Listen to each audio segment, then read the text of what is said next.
Welcome to session 2 of Block 1 training, key points about the Blue Shield. So this presentation is going to cover 5 issues that I think we need to think about and try and standardize our response to, and then a brief introduction to the Blue Shield, its context and framework. So those 5 issues are people or things, which are more important, property versus heritage, what's the difference and why, cultural equivalent of the Red Cross, are we really, and where did that come from, why is CPP important, and a CPP heritage health warning. So the first one of those, is cultural property as important to protect as people? And that's a very simple, very firm, absolutely not. This is the crisis of the recent conflicts and the tragedy of recent conflicts in the Middle East and wider region, not the destruction of cultural property. And we must always prioritize we must always prioritize people over cultural property. However, the image shows, of course, the book burning by the Nazi Party in the 1930s of Jewish books and manuscripts. And the German playwright Heinrich Heine, back as far as 1821, was writing in one of his plays, where they burn books, they will, in the end, burn people too. And while we always say people first, our mantra is and should be and must be that the two are intertwined and completely indivisible. Cultural property is about people. They cannot exist separately. And so with those two intertwined. Now, I apologize for the next slide, but it really drives the image and that idea home. So here we are fighting in the former Yugoslavia, and the inhabitants of a village were rounded up, taken to the side of a large hole, which was to be their mass grave as they were machine gunned into that hole. But the hole wasn't filled in again with the earth that had originally come out of it. Instead, it was filled in with the remains of that village's mosque, which had been targeted, damaged, and then destroyed and completely taken to pieces, and the rubble of their mosque put into the same grave as the people from that village. You can't get a more horrific underlining of the indivisibility between the people and their cultural property. So people first, always. Then the next issue is, what's the difference and why do we use different terms of property and heritage? Well, the 1954 Hague Convention is the Convention on the Protection of Cultural Property in the event of armed conflict. If drafted now, or even 15 minutes after the conflict, it would almost certainly have been the Hague Convention on the Protection of Cultural Heritage in the event of armed conflict. But it was written and passed when it was, in 1954, and the language used was cultural property. And those involved in trying to protect cultural property tend to use that term, cultural property, as the legal terminology in the most important piece of international humanitarian law, the 1954 Hague Convention, and therefore also use the term cultural property protection, or CPP. The Blue Shield, however, expands on that while using CPP as an abbreviation. It expands the meaning further than the 54 definition. So in the 1954 Hague Convention, it defined in Article 1 3 different types of cultural property. Firstly, movable or immovable property of great importance, and as examples, archaeological sites, monuments of architecture, groups of buildings, works of art, manuscripts, books and other objects, and scientific collections. Secondly, it identified buildings whose main and effective purpose is to preserve or exhibit the movable cultural property. And that's obviously normally museums, but during conflict, it could easily be a refuge as established under the 54 Convention. And then thirdly, what are referred to as centres containing a large amount of cultural property, or known as centres containing monuments. And you could imagine most capital cities, for example, having a cluster of historic buildings at their core, and therefore having a legitimate claim as centres containing monuments. So those three aspects of the 54 Convention are all tangible, things that you can touch and see easily. But a later UNESCO convention, the 2003 Convention for the Safeguarding of the Intangible Cultural Heritage, brings in a completely different facet, not tangible, but intangible heritage, or stretching language, cultural property. And that intangible cultural heritage means the practices, representations, expressions, knowledge and skills, as well as the instruments, objects, artifacts and cultural spaces associated therewith, that communities, groups, and in some cases individuals recognize as part of their cultural heritage. And that cultural heritage, that intangible cultural heritage, provides those individuals and communities with a sense of identity and continuity, promoting respect for cultural diversity and human creativity. And that respect builds mutual respect among communities, groups, and individuals, and of sustainable development. And that's epitomized in what the convention calls the following domains.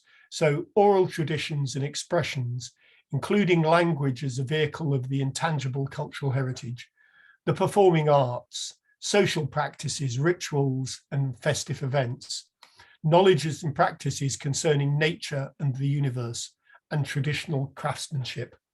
And so what we've tried to do in the Blue Shield in our Articles of Association is combine these two packages of intangible and tangible, but also bring something together which is an issue not common in the Western thinking, but far more common globally, which is a lack of distinction between cultural and natural heritage. So the Blue Shield is committed to the protection of the world's cultural property and is concerned with the protection of cultural and natural heritage, because so many colleagues around the world do not make that distinction between cultural and natural, tangible and intangible, in the event of armed conflict, natural or human-made disaster. And we have moved into that area of natural or human-made disaster because those colleagues and partners who work in other sectors deploy both as first responders in terms of conflict, but also in terms of natural or human-made disaster. And so it's daft for us not to integrate that together. So that's the package of the Blue Shield and what we are trying to achieve. And please stamp that into your minds, onto your foreheads, or wherever.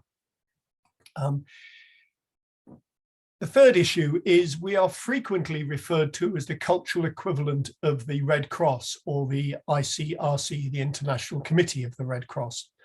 And it's instructive to realize that that was actually the thinking back in 1954 amongst those who were drafting and discussing the 54 Convention. So only a few months after the convention was passed, one of the legal team of the ICRC, who was present during the drafting of the convention, was able to write, In the future, the Red Cross should no longer be alone in its campaign against indiscriminate methods of warfare. In any case, it should be able to count amongst its most faithful allies all those who work to establish the Convention for the Protection of Cultural Property and all those who consider it to be a valuable acquisition. May all the efforts pursued, both under the Red Cross and under the Blue and White Shield, be mutually upheld in order that the aim in view may be more easily attained. So there you are, right back in 1954, 55, you have that same aspiration for the Blue Shield being the cultural equivalent of the Red Cross. So that was issue 3. Issue 4 is a question that I have been asked possibly on a weekly basis since I started with this in 2003. And that is, why is cultural property protection important? And this comes to the fundamental of what we try to achieve. Cultural property provides the tangible objects, buildings, sites, monuments, and intangible stories, songs, dances linked to the past that helps to provide individuals and communities with a sense of place, identity, and belonging, contributing to individual and communal well-being and dignity. And that's pretty fundamental, not only to what our work is about, but to human communities and society. And protection of both movable and immovable cultural property, including natural, helps preserve communal cohesion, social fabric, and accelerates the economic recovery following conflict, thereby contributing to the establishment of, and I've put it in bold because I think this is absolutely critical, healthy, peaceful, secure, sustainable communities. And I think that end of that second paragraph is what all of our partner sectors are also trying to do, but starting in a very different place. I think we are all about the creation of those healthy, peaceful, secure, sustainable communities. And finally, issue 5, a health warning, because while that's our aspiration, cultural property, we must realize, defines who people are, but also, of course, who, and not infrequently, contentiously, who they are not, who belongs and who does not belong, who is included and who is excluded. Cultural property can be, and frequently has been, therefore, used as an excuse for and a target in conflict, for example, in the former Yugoslavia and in the so-called ISIS attacks on the Yazidi. But it can, and this is the positive other side of the coin, it can be used as a, as a vehicle for understanding, for mutual recognition and peace building. It can be and should be the main long-term objective for all sectors, that attainment of healthy, peaceful, secure, sustainable communities.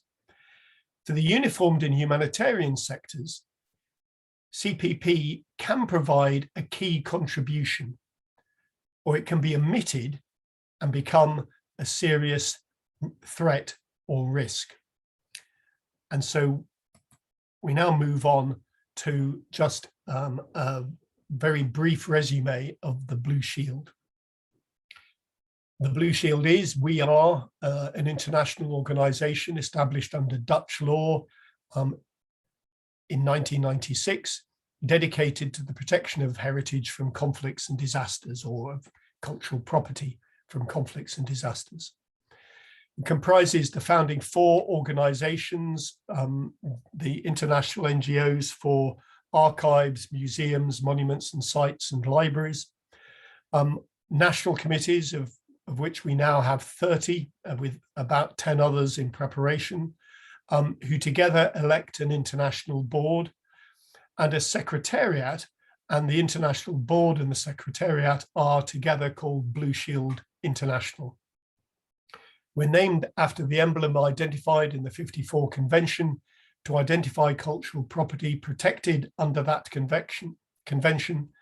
And we are identified in the 1999 Second Protocol to the 1954 Hague Convention as an advisory body to the Committee for the Protection of Cultural Property in the event of armed conflict.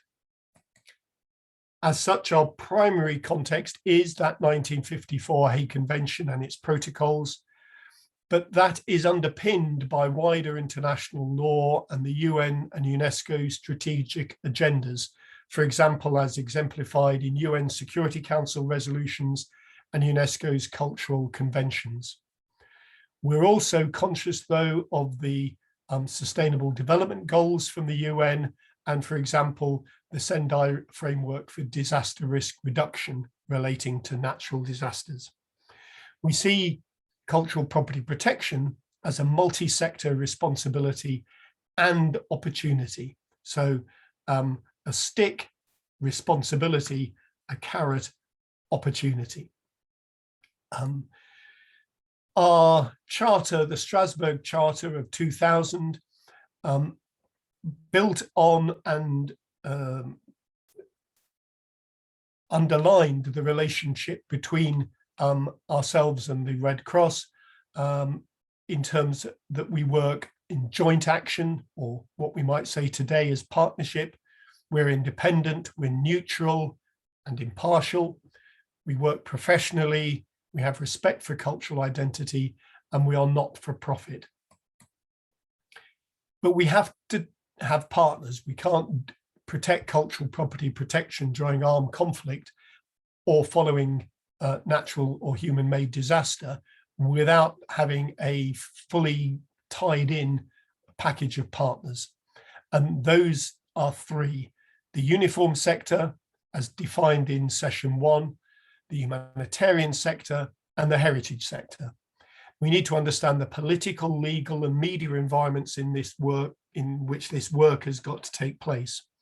And so far, we've got formal partnerships with the International Committee of the Red Cross, with NATO, with UN Interim Force in Lebanon, and in process with UNESCO. And as I showed you in session 1, we envisage that relationship and those partners in this diagram.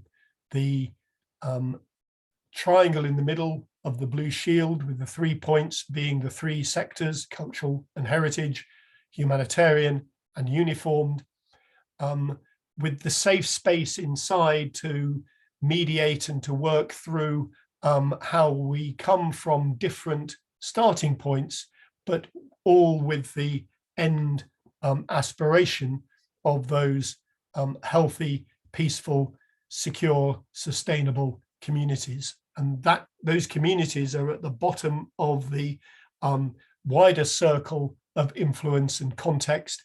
And at the top, what we can't work without is the political context, the legal context, and the media context, and in particular, increasingly, social media in which we work. So that's how we envisage Blue Shield. We identify 8 threats to cultural property in conflict. When I started doing this work in 2003, my colleagues said to me, look, Pete, just get real. Cultural property is going to be damaged during conflict. It's just going to get blown up in the fighting. But it doesn't have to be. And these 8 threats identify how we can address the different threats and thereby overall reduce the level of threat and the risks to cultural property in conflict. So the first one, of course, is just a lack of military awareness. And I'm just going to rush through these now, and we'll come back to them in more detail later. Secondly, a lack of planning. And you won't have any planning for cultural property protection if there isn't military awareness of why it's important. There is going to be collateral and accidental damage done. There will be specific and deliberate targeting as part of warfare. There will be looting, pillage, and spoils of war. There will be deliberate reuse of sites. There will be what we call enforced neglect, where normal heritage work of going to check a roof of a historic building and have the tiles slipped, or are the environmental conditions of a museum or an archive working properly. That enforced neglect, where those people who would normally check that on a daily, weekly, 6-monthly process can't actually get to those places that they would normally check. And then development, which is one of the largest threats to cultural property at any time in the world, but is exacerbated enormously during armed conflict. So we'll talk about those more in following sessions, but that just to flag them. And if you want to start looking at them in a bit more detail, there are, of course, there's explanation on the Blue Shield website. So effective cultural property protection means working with partners at 4 times: long-term, pre-deployment, during emergency or conflict, and post-emergency or conflict. And during that process, CPP needs to become part of the partner's common and basic thinking. We must all be thinking about CPP as an important element of our work, be that work heritage-based, humanitarian-based, or uniform-based. And just to look at those 4 areas briefly. So we need everybody in this group of graduating cadets in the South Korean military to know about and to understand that in extremis, CPP may protect their mission from casualties or even fatalities, and will help with local relationship building, contributing to mission success. And I wish I had a similar image for the humanitarian sector, because they all need to know the same element of this is really important. And it may be that I, as a particular soldier or humanitarian, don't have much to do with it, but I know that my army or my organization is aware of it, and people in that organization are doing something about it. Then immediately pre-deployment, if you're going into combat, if you're going to a peacekeeping mission, if you're on a humanitarian mission, the questions that we, the Blue Shield, want them to be asking is, what is the cultural property in their area of responsibility, or AOR? Is it locally important, or is it nationally or even internationally important? And who is locally responsible for it? What other local or national or international partners might be available to help in the protection of cultural property in that AOR? What are the local CPP opportunities or risks? So if you are in a peacekeeping operation and there is a simmering conflict between 2 religious groups, are religious buildings particularly at risk? We need to get those peacekeepers thinking in these questions. And who will take the lead in their organization on this? And that's a point we'll come back to in later sessions. They also need to think about how any deployment may develop an institutional understanding and memory of the importance of CPP. Both humanitarians and peacekeepers rotate on fairly regular basis. And so even if you have a group on first deployment of 1,000 soldiers, let's say, they may all know about CPP, but when the first 200 are replaced by a second rotation, how do they pass that knowledge on? How do they pass the memory of what they've done in relation to CPP on to their next people who are going to take over their AOR? That is a real issue and it's one that I don't think anybody has cracked yet. And finally, of course, what further training is required for the whole force to realise that CPP is important, and to be able to have enough capacity within that whole force to do something about CPP. Then thirdly, during an emergency or in conflict, can partners do anything to help? Can they support the protection of cultural property? Can they, for example, protect a quick evaluation mission? Can they record damage for possible use for an information in post-conflict trials? All of those things are possible, but we need to have built institutional and personal partnerships before any emergencies happen for our partners in the uniform sector or the humanitarian sector to begin to take CPP seriously. And it's that we are going to be encouraging national committees to start to do where you aren't doing it at the moment. So just as an example, using post-emergency or conflict stabilization as an example, the image on the left there of some guys on scaffolding in a fairly badly damaged building are of the Lebanese armed forces and UNIFIL, the UN peacekeeping deployment in Lebanon, who had been working with Blue Shield and being trained by Blue Shield since 2013. And following the horrendous explosion in Beirut on the 4th of August 2020, we were able to work with the Lebanese army and UNIFIL to utilize their skills, their equipment, their technical expertise to help stabilize a number of buildings in Beirut that would otherwise almost certainly have collapsed and been lost. So that long-term partnership is absolutely crucial to the work that we do.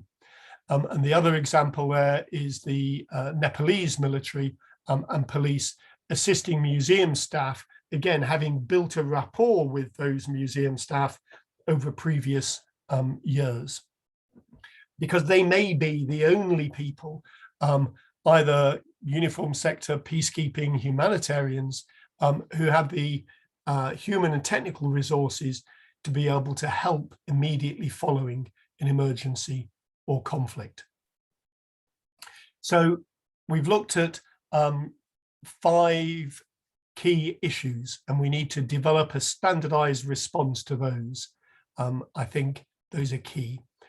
We need to understand the context in which Blue Shield operates, and that's the triangle within the circle.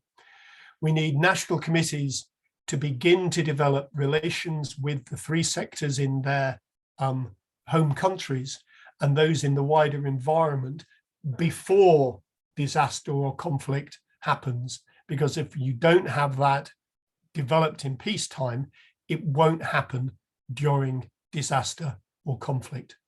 And some of these issues will be addressed further in the rest of Block 1. Thank you very much for listening, and I hope you enjoyed that. Thanks. Goodbye.